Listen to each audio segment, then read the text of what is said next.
बहुत पुराने जमाने की बात है। वो जमाना जब न गांवों में बिजली थी, न बाजारों में शोर था और न लोगों के दिलों में वो बेचैनी जो आजकल देखी जाती है। फसलों की खुशबू, मिट्टी की महक और इंसानी रिश्तों में सच्चाई का दौर था। उसी दौर में एक छोटा सा गांव हुआ करता था, नूराबाद। नूराबाद छोटा जरूर था, मगर उसमें बड़ी बड़ी दास्तानें दबी हुई थीं। लोगों की किस्मतें भी इस गांव की मिट्टी की तरह सादा और खुरदरी थीं। कभी बरसात में नर्म हो जाती, कभी धूप में दरक जाती।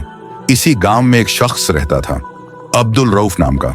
गरीबी का साया उसकी जिंदगी से कभी दूर नहीं हुआ। उसके पास न कोई जमीन थी, न पक्का घर, न कोई विरासत, न कोई धंधा। बस एक ढाता हुआ कच्चा मकान, 2 जोड़ी पुराने कपड़े और एक साथी, उसका कुत्ता शेरू।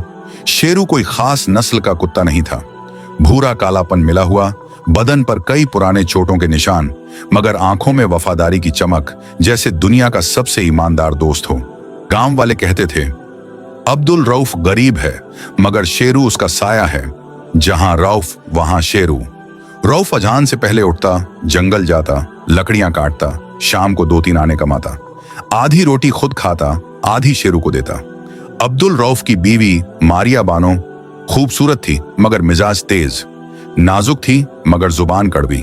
वो मायके में खुशियों में पली थी, मगर जब सच्चाई देखी तो टूट गई। ताना देना उसकी आदत बन गया।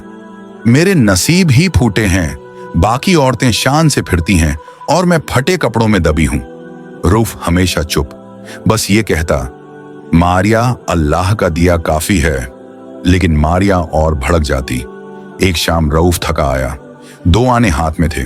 दरवाजा खोला तो मारिया बानो चीख उठी, निकल जा मेरे घर से। रऊफ, सुन मारिया, ये क्या?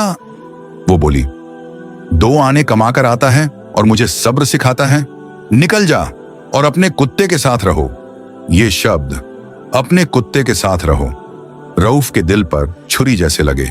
उसने कपड़े बांधे और कहा, चल शेरू, अब हम दोनों ही एक दूसरे का सहारा हैं। दोनों गांव छोड़कर निकल गए। गांव के आखिरी सिरे पर बरगद के नीचे बैठकर रऊफ बोला, या अल्लाह, दर मत बंद कर, रात भर चले। और आगे एक टूटा कमरा मिला। कोठरी साफ करते हुए उसे एक पुराना लकड़ी का संदूक मिला। उसमें सोना, चांदी, जवाहरात भरे थे। रूफ कांप गया, कुछ सामान साथ लिया, बाकी दफना दिया। दूसरे गांव जाकर मिट्टी का घड़ा, आटा, दाल और एक ऊंट खरीदा। धीरे धीरे रातों में थोड़ा सोना बेचता रहा। कुछ ही हफ्तों में उसने बाजार में दुकान ले ली। उसकी ईमानदारी ने उसे मशहूर कर दिया।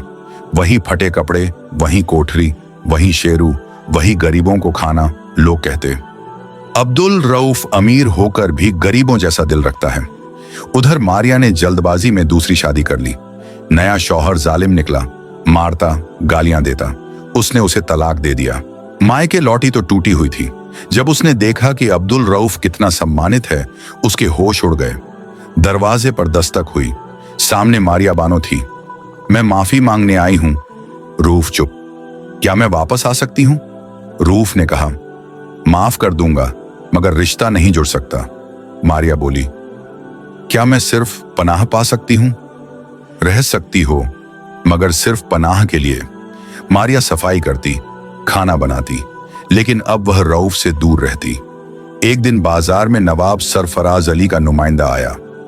हम आपको गांव की काउंसिल का नुमाइंदा बनाना चाहते हैं। रऊफ मुस्कुराया, मैं तो कल तक लकड़ियां बेचने वाला था। इख्तियार सबके बस की बात नहीं। नुमाइंदा हैरान, लोग तो लड़ते हैं, आप ठुकरा रहे हैं? अब्दुल रऊफ बोला, इख्तियार आजमाइश है, मैं इस आजमाइश से बचना चाहता हूं।